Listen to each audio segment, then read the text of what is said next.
Mais moi, je suis choqué par le succès de leur live, hein, je vais le dire. Hein. Putain, Mytho, je suis très... Les Musers, une semaine d'actu. C'est un truc qu'ils font une fois par semaine, ils se réunissent 4 fachos. En fait, ils me font de la peine, les mecs d'extrême droite. C'est tellement la hesse. C'est tellement la hesse. Que, oh, Cro-Blanc, moi j'écoute Cro-Blanc. C'est un niveau de hesse. Et eux, pour eux, ils pensent que Cro-Blanc et, je sais pas, une émission comme Danny Raz, ils pensent que c'est le même niveau. Alors que t'en as un qui passe pas le brevet des collèges, t'en as un qui va en fac de littérature ou je ne sais quoi, tu vois ce que je veux dire. Mais eux, ils sont tellement cons qu'ils disent, ah, même niveau. Dans leur tête, c'est même niveau. Super bien. Bah, tu vois bien que c'est Ah oui, ridicule. C'est waouh, Bah waouh, voilà. waouh, En fait, si waouh. c'est ridicule d'un camp, tu peux pas dire que c'est pas ridicule de l'autre. Bah, exactement. Il y a des Putain, règles. c'est Il faut triste. en fait, on est dans une société quand même assez sophistiquée, tu vois, où où on a mis mais beaucoup marche de pas. règles en place. On est sorti du primitif quelque part, et on a C'est mis plus que les gauchistes des principes au en niveau place. des sondages, Et ces en principes, fonction même des s'ils ne font études. pas plaisir, en vérité, ils nous permettent. Non, non, de là je te dire parle une pas d'une émission live. société, Je te parle en termes, parce que là ils tu font vois. du contenu Et si politique. tu commences à dire, ouais, Je te lui, parle en il termes peut de pas, mais connaissances pourquoi lui, politiques, en termes de évidemment, rapports ce sera pas sociaux, avec de toi, tu vois. sociologique. Donc, faut C'est ce que que j'allais dire. tu vois, Eux, c'est- Si toi, c'est t'estimes niveau qu'un zéro. mec n'est pas défendable, qui te dit que dans 5 ans, c'est pas quelqu'un qui va estimer que toi t'es pas défendable pour un truc que t'as fait. tu Mais vois. moi, je suis déjà pas défendable en fait Mais si. par le 80% Non, mais d'internet. en internet si tu veux, mais je veux dire dans la vie de tous les jours. Non mais ce tu que vois, je veux dire. demain tu te coupes un doigt, etc. Tu deviens devant un chirurgien, même si t'aime pas, Il c'est un refuse. gauchiste, il va te le recoudre ton Ouais. doigt, tu vois. Parce que c'est comme ça, et c'est normal. C'est le Et serment et d'Hippocrate et c'est ça, il a et pas c'est mis ça une avec société l'appareil saine. sur les avocats, c'est pareil. Jusqu'à quand? Si Mélenchon gagne en 2027, je crois que mon doigt, il est fini. Après, le problème, Ouais, mais- c'est pas que les gens ils soient défendus ou pas. Le problème, c'est que, tu vois, quand tu me parles de ça à Abdeslam, le problème, c'est que ce mec, il baise, il se marie en tôle, il a 2 cellules, dont une pour faire son sport, qu'on a sûrement aménagé avec l'argent Aménagé. public, Et le etc. pédophile. Ce mec, il devrait être dans une petite boîte. Voilà. Le pédophile. Bah, moi, je suis pour qu'il soit défendu, mais Ah oui. qu'il ait une vraie Ou dans punition son à la fin, pays. tu vois. Une boîte dans le Moi, je noir, comprends du pas, pain c'est sec et pourquoi de on l'eau le renvoie. à l'ancienne, ça marchait bien. Et pourquoi on le renvoie pas dans son pays? Point en fait, et c'est son pays Ça qui sert à le rien, gère. il va revenir, ou enfin il va Après, refaire la même. Dans son pays, c'est pas sûr il va être emprisonné. Hein. Le braque, c'est au niveau des droits taras. C'est que Il était quoi, lui Tu le renvoies dans son pays. Clairement, le braque, pour te dire, le plus haut niveau de l'extrême droite, c'est le braque, je pense. Hein. Je pense très sincèrement que c'est le braque. Il est pas du tout oriental au sens levant et tout. Mais d'ailleurs, on parlait C'est de bien triste. 2027 là. Moi, je vois beaucoup de gens Marocain, actuellement. ouais, ça. Dès que je fais une vidéo qui parle un peu d'élection, de politique, il y a des gens qui viennent m'insulter dès que je parle du RN. Ouais, Ah, le mais RN. faut pas. Regarde Non, ce que non, j'écris, mais moi, faut pas. C'est pire que ça. Il y a des mecs qui me disent, ouais, mais le RN, c'est des gauchistes, tu te rends pas compte, tu es en train de favoriser ces mecs et tout. Et je me dis, mais en fait, pour qui tu veux qu'on vote en fait? Les mecs me disent Filippo ou Asselineau.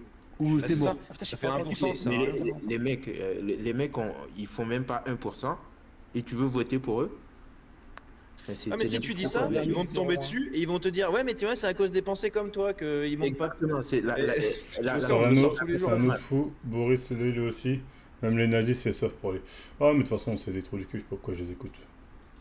À 15h44, le 12 juin 2018, ce qui devait être une simple réunion d'écriture pour Casa, Sabrina et Guillaume bascule soudainement dans l'horreur. Qu'une prise d'otage serait en cours, des petites écuries. Un homme déguisé en livreur entre sur son nez, dégaine une arme et menace de tout faire sauter. Et à ce moment-là, moi j'entends, j'ai une bombe, je veux te faire sauter. Il prétend également avoir un complice avec une bombe. Sabrina et Guillaume arrivent à s'enfuir pendant que Casa et Louis, un voisin, se battent avec lui. Avec tout l'essence qui m'a arrosé, il fait une étincelle, je suis une banane flambée. Casa réussit à s'échapper alors que Louis est pris en otage, aspergé d'essence.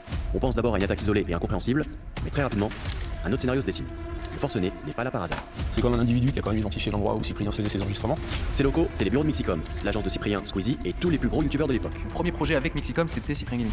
La Ouais, PNJ, les sapeurs-pompiers et la police judiciaire arrivent sur Le place. héros, j'ai pas aimé. Je me présente sur l'intervention à 16h12. Ouais, en réalité, j'ai vu le premier chapitre de raisonner prise d'otage. Il est déterminé, il est Ouais, j'ai vu motivé, 3 il est très chapitres. agressif. La situation va se tendre très vite et le forcené va devenir complètement fou. Un plan d'exfiltration est mis en place, mais une heure après l'attaque, on découvre qu'il y a une deuxième otage cachée dans un bureau voisin. Cette personne peut nous donner du renseignement pour nous dire où se trouve le preneur d'otage, quelle est la situation à l'intérieur. L'information fuite alors dans les médias et met en danger toute l'opération. Dans cet épisode, on va suivre en temps réel l'opération de la BRI avec tous les intervenants présents ce jour-là. Il y a des accords d'essence, des blocs de permanence, si vous mettez des grenades de munitions, il y a un risque d'exploser. Après 4 heures de négociation, la moindre étincelle peut tout faire exploser. Le compte à rebours jusqu'à l'assaut final est lancé.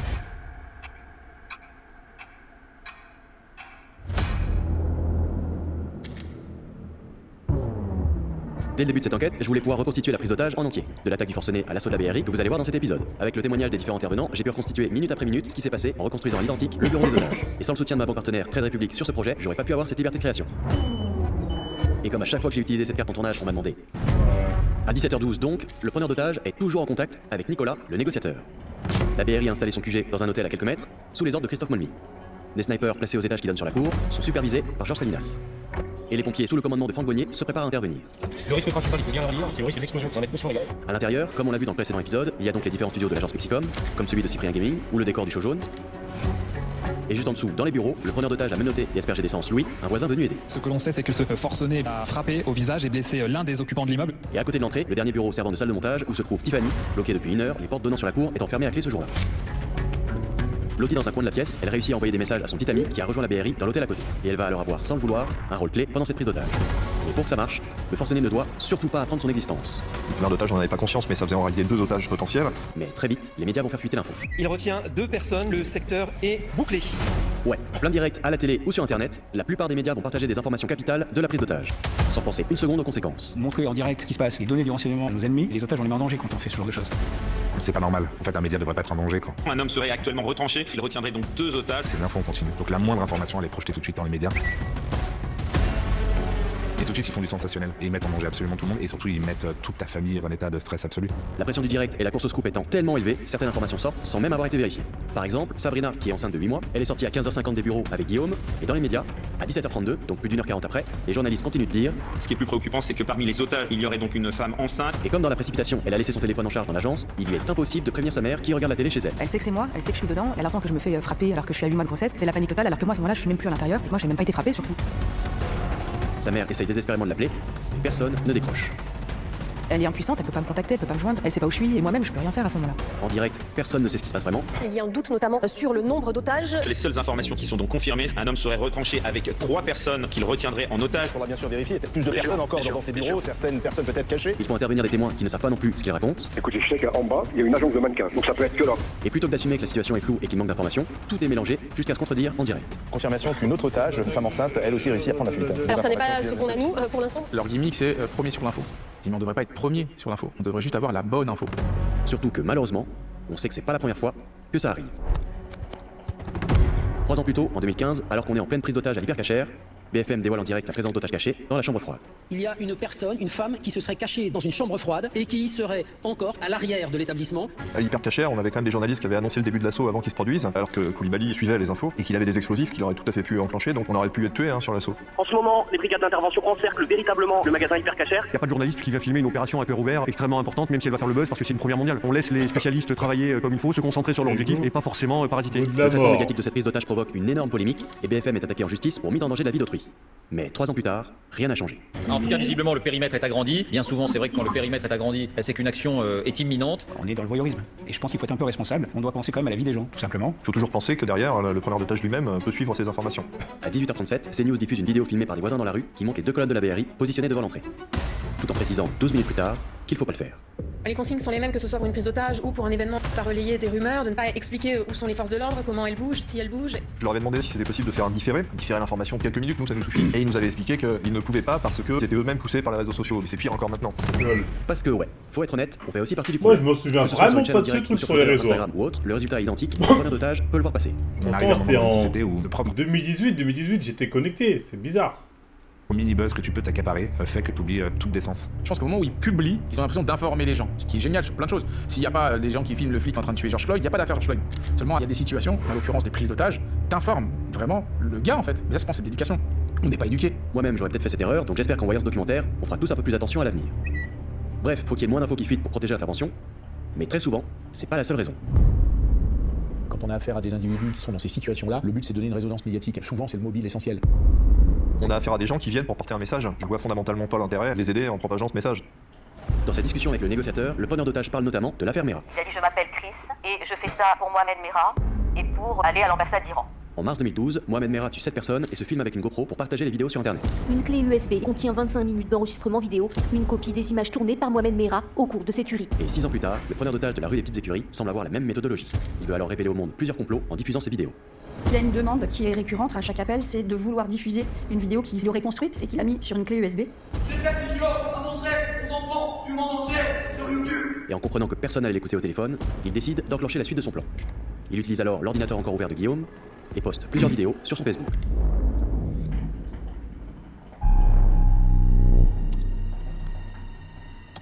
Et là, je reçois un appel. Ma mère me raconte que mon Facebook, il y a eu des posts de trucs bizarres et qu'elle, ça l'a angoissée. Et c'est des montages de vidéos, des montages d'images. À aucun moment on a pu reconnaître sa voix. À un moment donné, on s'est même demandé si c'était vraiment lui qui les avait faites. Elle se disait, mais qu'est-ce qu'il fait, Guillaume? Pourquoi il pose des trucs bizarres de conspiration, de trucs comme ça? Et je dis, ah non, l'enfer. Il y avait de la propagande de pas terroriste. Il avait toute une théorie sur la répartition des races. Il voulait avoir un entretien avec l'ambassadeur d'Iran. Il se revendiquait un groupe terroriste, il voulait prendre la tâche avec l'ambassade d'Iran, mais aussi il parlait de Maëlys, qui était assez dissonant par rapport à son discours. Dans l'épisode précédent, on a vu que le preneur d'otages était complètement déséquilibré. Ce qu'on appelle schizophrène paranoïde, c'est-à-dire qu'il y a un délire de persécution. Mais on ignorait encore ses vraies intentions. Ses motivations, elles sont pour l'instant assez floues. En regardant ces vidéos, les opérateurs de la BRI commencent petit à petit à comprendre ce qu'il veut vraiment.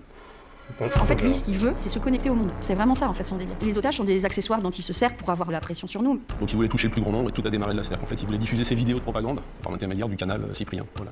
En juin 2018, Cyprien est le youtubeur avec le plus d'abonnés en France. Ce qui en fait la cible parfaite pour le forcené.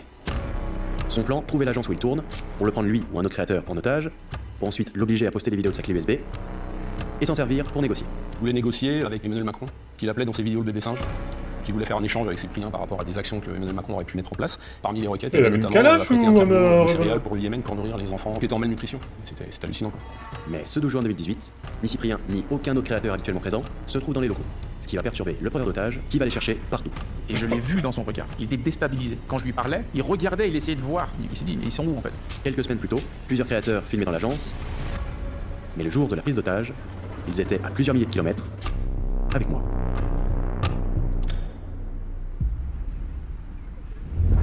Les forcés à poster des vidéos vidéos de Los Angeles pour tourner avec Squeezie et Cyprien. C'est une vie fruitée. On est un petit peu jetlagué, on s'est levé très très tôt. On est hyper content d'être ici.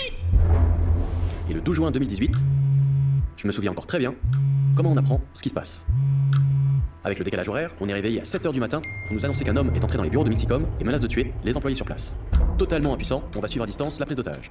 D'abord avec la télé allumée en direct. Un forcené est retranché dans une entreprise du 10e arrondissement de Paris. Mais très vite au téléphone, avec d'autres potes venus sur place pour aider la BRI.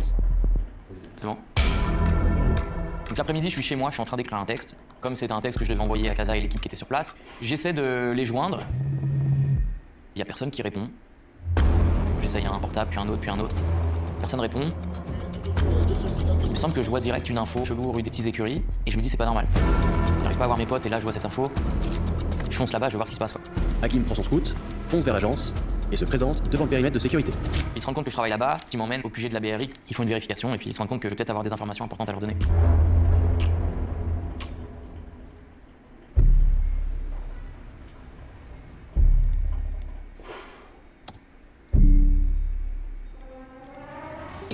Pour l'empêcher de poster ses vidéos sur le Facebook de Guillaume, la BRI décide de brouiller les signaux Wi-Fi de l'immeuble. Le fait qu'ils veuillent à tout prix faire passer des messages par vidéo sur internet et qu'ils servent dans Le but recherché, eux, c'est de faire le buzz en balançant leurs vidéos. On veut pas qu'il y ait une vidéo encore 1000 qui sorte, donc on bloque. L'homme rappelle alors le négociateur et lui demande de nouveaux codes Wi-Fi. Pourquoi il veut absolument un code Wi-Fi pour diffuser cette vidéo? On comprend pas trop où ils vont venir. Est-ce que c'est pour commettre une action un petit peu d'éclat qui aura un retentissement avec la médiatisation? Il n'est pas la question de pouvoir lui donner accès au monde en quelque sorte pour pouvoir exposer le produit de son délire. Le négociateur tente alors de raisonner au téléphone. Au départ, je pense que je vais peut-être pouvoir obtenir une reddition, puisque la personne nous dit que si on suit ses indications, si on l'écoute, si on fait ce qu'elle dit, qu'elle relâchera l'otage. Donc nous, on part du principe que la reddition est possible. À chaque fois, on se pose la question, est-ce que la négociation progresse ou est-ce qu'au contraire, nos échanges avec le preneur d'otage nous fait reculer en arrière et plus il comprend qu'on ne va pas répondre à sa demande, plus justement il monte en tension. Vu Todo. Et en comprenant qu'il ne contrôle plus rien, il devient encore plus agressif en menaçant de tout faire sauter et va se mettre à tout casser.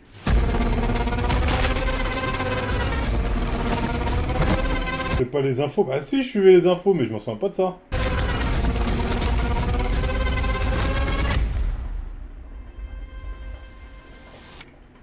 À ce moment précis, la BRI comprend que la négociation ne marche plus et qu'il va falloir changer de plan. On va travailler différemment quand on a quelqu'un qui n'a pas toute sa tête. Résolument, on n'arrivera pas à le raisonner, donc il faut provoquer l'assaut.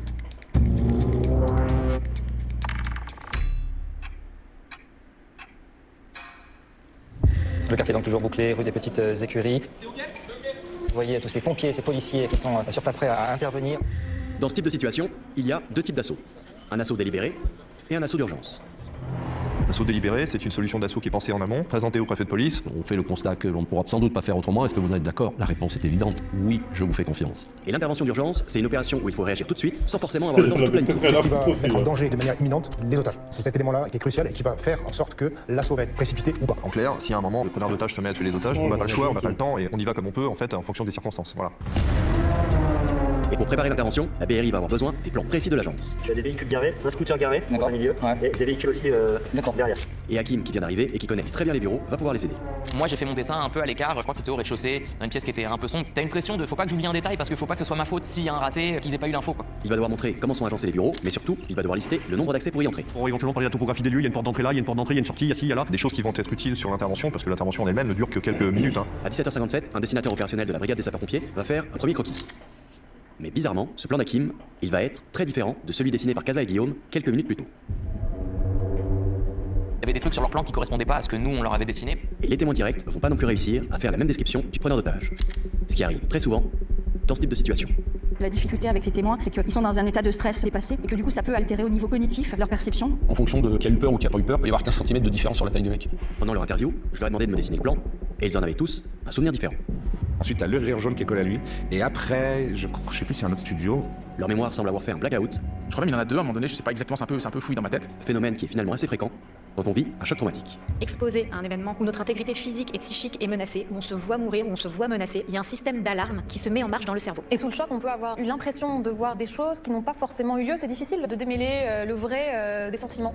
Et sans s'en rendre compte, au moment de l'attaque, le cerveau des otages s'est complètement dissocié. Seulement lorsqu'on est dissocié, la mémoire n'imprime plus, c'est-à-dire ce qui se passe existe réellement, mais le souvenir est comme congelé, glacé, dans un coin du souvenir, dans un coin de la mémoire pour ne plus faire souffrir la victime. Hakim va donc prendre le relais pour aider les agents à préparer le plan et savoir par où entrer.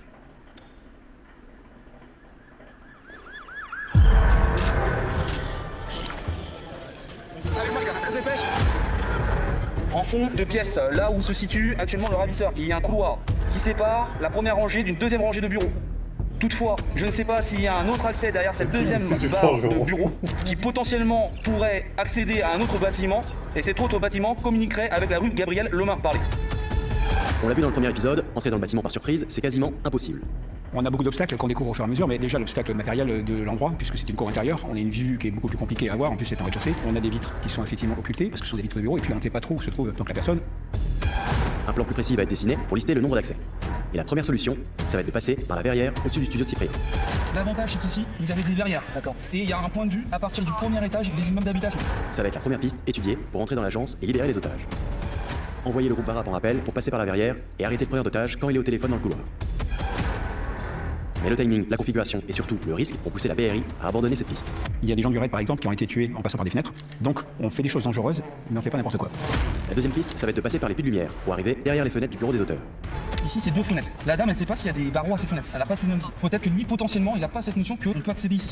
Mais avec la présence de potentiels barreaux et la difficulté d'entrer en ombre, la piste va être aussi abandonnée. La BRI décide alors de passer par la cour et Tiffany, toujours cachée dans son bureau, va avoir un rôle déterminant.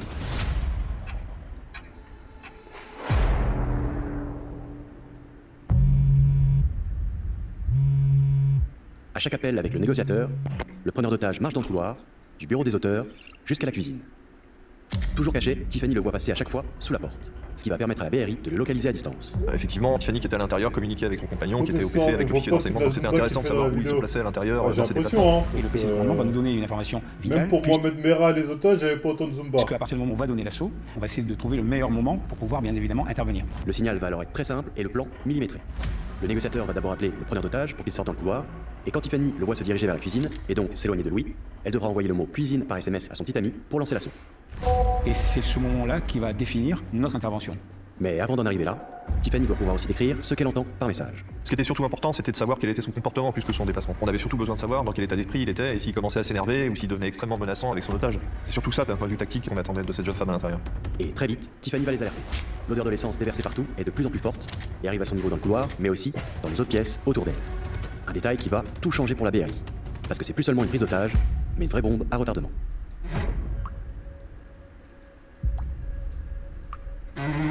Donc on a un risque important que tout s'embrase, que l'otage soit brûlé, que lui soit aussi brûlé et qu'il mette le feu tout simplement à l'immeuble. À tout moment, il peut allumer avec son briquet et faire exploser le bâtiment. Première équipe, vous me faites un établissement propre, les gars. De façon à ce que ça puisse bouger au moins de nous. Il y a des permissions, ça développe depuis un moment. Le risque principal, il faut bien le redire, c'est le risque d'explosion. Ça en est conscient, les gars. Lorsque dans un volume, il y a un risque d'explosion avec une poche de gaz, n'importe quel type d'étincelle pourrait créer une ignition fatale. En bref, si un agent de la BRI tire ou envoie une grenade créant une étincelle, c'est toute l'agence qui peut exploser. Vous voyez, je pense que les forces de police cherchent à disperser, à élargir le périmètre de sécurité et à éloigner les badauds et peut-être même les journalistes. Ça veut dire avoir un peu plus de confort pour une intervention possible. Ça veut dire très certainement qu'au niveau des informations recueillies auprès du preneur d'otage, les négociateurs ont eu des indices qui laissaient penser qu'il y avait peut-être de la crédibilité dans le fait qu'il ait un dispositif explosif.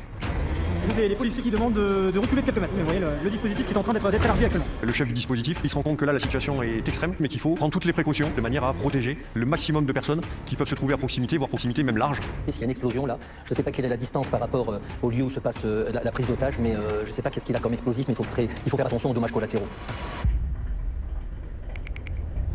C'est parce qu'elle envoie ce texto disant ça sent le gaz qu'il y a tout de suite une effervescence qui se développe du coup au QG. Tu vois tout de suite que ça s'agite, qu'il se passe quelque chose et tu dis ok bon bah là ils vont plus attendre, ils vont rentrer. Face au risque d'explosion, la BRI n'a plus le choix. Les sapeurs-pompiers doivent être intégrés à l'assaut. Sur ce type d'intervention, lorsqu'il y a des otages qui sont bloqués par les assaillants, une doctrine a été mise en place en collaboration avec la BRI et la BSPP pour intervenir. Il a un gun, mais on sait pas si c'est un vrai ou un faux. Groupe d'extraction spécialisé qui est sapeur-pompier et qui dispose de protection balistique et qui s'engage derrière les forces d'intervention de recueillir les victimes ou les personnes bloquées par les assaillants et de les extraire en toute sécurité. Et si cette coopération existe aujourd'hui avec les pompiers, c'est parce que 3 ans plus tôt, le Bataclan a tout changé pour la BRI. On avait été face à une difficulté parce que les pompiers n'avaient pas pu rentrer à l'intérieur du théâtre pour prendre en charge les blessés tant que les lieux n'étaient pas complètement sécurisés. La BRI ne peut pas rentrer dans un immeuble en feu et les pompiers ne rentreraient pas tant qu'il y a des terroristes. Donc il est indispensable à ce moment-là de travailler de pair. C'est pour ça qu'on s'engagera nous, notamment si vous mettez des grenades ou des munitions qui risquent d'exploser. Donc si on s'engage, c'est vraiment ce qu'on fait. Les colonnes de l'anti-gang se déploient devant chaque entrée, les sapeurs-pompiers se mettent en place juste derrière, et il reste encore un obstacle. Les portes barricadées par le preneur d'otage. On ne peut pas rentrer, on ne peut pas pousser, et en tout cas on ne peut pas le faire de manière rapide et suffisamment efficace, avec des méthodes traditionnelles pour ouvrir des béliers, des choses comme ça, et nous permettre d'intervenir suffisamment tôt pour libérer l'otage. Il faut donc arriver à les faire sauter tout en évitant que la pièce prenne feu au moment de l'assaut, et pour ça, les sapeurs-pompiers ont une idée. Je demande à ce moment-là l'intervention du robot d'extinction qui arrive très précocement. Très vite, un robot arrive sur les lieux, et ça va attiser toute la curiosité des médias. À l'instant, vous voyez ce robot qui vient d'arriver. D'ailleurs, on voit sur nos images l'équipe de déminage qui arrive sur place. C'est un robot qui permet de rentrer dans une zone qui n'est pas sécurisée et qui peut donc envoyer de très fortes pressions pour stopper un feu. Derrière lequel peut se placer la colonne de la BRI en protection.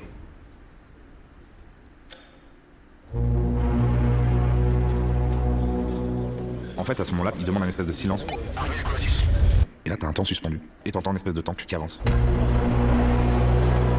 Ils en font des tonnes, hein. Frérot, dis-moi juste si moi, tout ce qui m'intéresse, c'est s'il avait un vrai gun ou pas. Une fois le Colossus en place, il reste plus que quelques minutes avant l'assaut. À la seconde où Tiffany envoie son SMS, un sapeur-pompier activera le canon à eau pour faire sauter les portes barricadées, tout en déversant assez d'eau pour empêcher l'essence de prendre feu. La colonne de la BRI, elle, se place juste derrière, en première ligne, et entrera dans les deux bureaux de gauche pour sauver d'un côté Louis et de l'autre Tiffany. Très vite, le périmètre est à nouveau agrandi. On voit la police qui nous donne des instructions, qui nous demande de nous écarter. On est en direct. Mesdames et messieurs, je vais demander de remonter sur les trottoirs. Tout le monde est en place, prêt à intervenir, mais une alerte va précipiter l'intervention. Un tireur de précision voit des étincelles. À travers les fenêtres, un sniper voit le preneur d'otage allumer son briquet.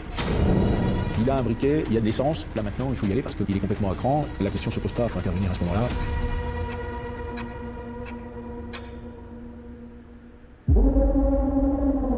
Imminence de l'assaut, je répète, imminence de l'assaut.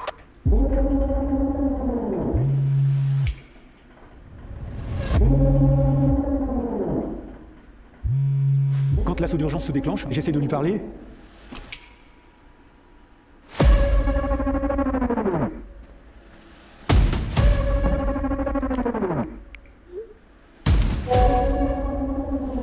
Reçu à tous, imminence de l'assaut.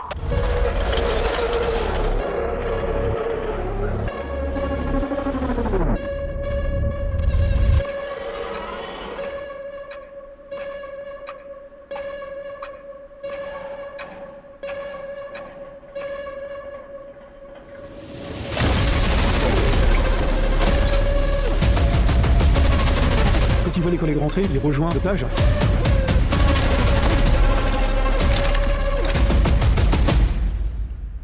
Là, on est en légitime défense, puisqu'il y a un réel danger de mort pour l'otage. Il va vraiment faire 3 épisodes, cet enculé. Quand on rentre, ce qui est choquant, c'est cette forte odeur d'essence. À ce moment précis, les opérateurs savent que le moindre tir peut provoquer une explosion. Là, ça se joue en une fraction de seconde. À l'extérieur, les sapeurs-pompiers sont prêts à intervenir. Encerclé, le preneur d'otage n'a plus le choix et va abandonner.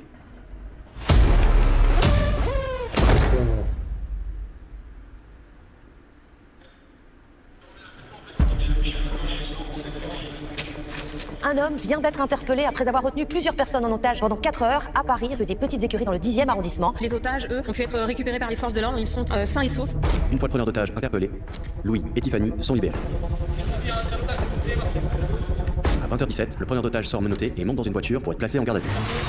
L'homme qui en était à l'origine a été interpellé. Il devra s'expliquer sur ses motivations qui restent floues et mystérieuses. Une fois au commissariat, il va être fouillé, puis interrogé, et à partir de là, plus rien. Plus aucune image. Plus aucune info sur le preneur d'otage. Toi, t'as eu aucune info? Rien, on sait pas. Je sais absolument pas ce qu'est devenu ce mec-là. On n'a aucune nouvelle depuis 8 ans, on sait pas où il est. Il reste encore plein de questions sans réponse, comme savoir sa vraie identité, quel était son plan d'origine, et quelles étaient ses vraies intentions. Pourquoi cet homme s'est lancé dans une entreprise aussi folle, en plein Paris? Est-ce qu'il a un lien avec cette entreprise ou avec quelqu'un de cette entreprise? Les jours qui suivent l'attaque, plus aucun média ne va en parler. Le dernier article qui en parle date du lendemain, et après, plus rien. Comme si toute cette histoire avait été volontairement étouffée. Il y a quand même un gars qui a attaqué la plus grosse agence de youtubeurs et personne s'y intéresse.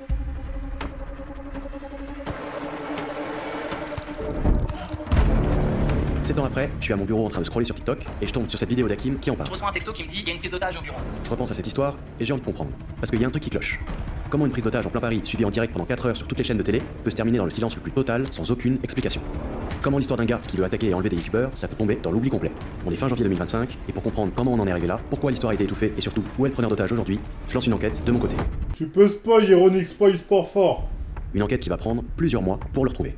Quand on a un individu qui passe à l'acte comme ça s'improvise pas en l'espace d'une demi-heure. Première étape, je récupère l'avis à partie civile et je scanne. Ça va me permettre de récupérer le vrai nom du preneur d'otage et lancer une recherche sur lui. Au bout d'une heure, je trouve qu'une page vidéo avec une rapide présentation et son CV, mais il n'y a rien de plus. Aucun profil sur Facebook, aucun compte sur Instagram, et rien sur tous les autres réseaux sociaux. Par contre, pendant mes recherches, je tombe sur cet article et je trouve 2 nouvelles infos. C'est le 2e district de la police judiciaire qui est chargé de l'enquête. Et pendant la traque du pédocriminel que j'ai confronté dans mon précédent documentaire, comme j'ai pu avoir plusieurs contacts à la police, j'en profite et je lance une demande pour interroger les enquêteurs de ce fameux district cité dans l'article.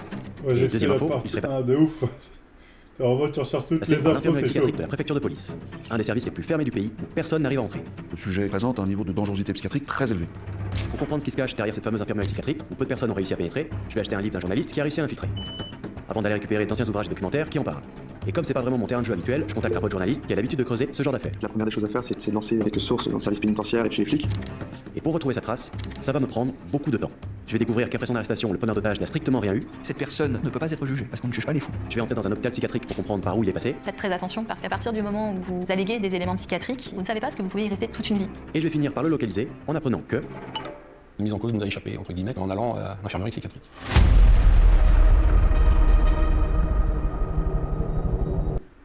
C'est tout?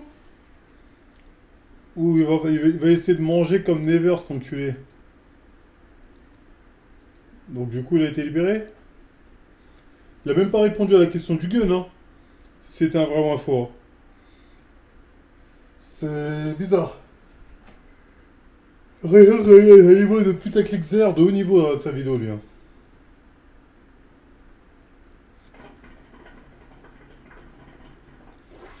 Il spam la mise en scène de folie. Hein. On attend un spoil ironique de ouf. Spoil-nous donc, ironique.